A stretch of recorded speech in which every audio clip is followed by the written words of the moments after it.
ښځه او میړه عبرتناکه کیسه. پیغله واده شوه، له خاوند سره یې ډېره مینه درلوده. هغې به تل خپل میړه سهار مهال د جومات لمانځه ته راپاڅاوه. یوه ورځ داسې شو چې خاوند یې له خوبه راویښ کړ، خو جومات ته په تللو کې ورڅخه ځنډ وشو. مسجد ته چې کله ولاړ، د لومړي جومات لمونځ ترې تېر شوی و. په دوهمه جمعه کې یې لمونځ ادا کړ. د مسجد امام یې خواته ورغی، ورته ویې ویل: ته د پلانکۍ میړه یې؟ سړي ټکان وخوړ: ته زما ښځه څه پېژنې؟ دا نوم دې له کوم ځایه زده کړی؟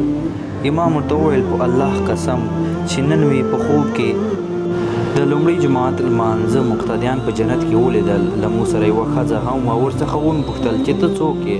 راته ویې ویل: پلانکی یم، د پلانکي مېرمن یم. سړی په منډه او خوشحالي د کور په لور راوګرځېد چې خپلې ښځې ته د جنت زیری ورکړي.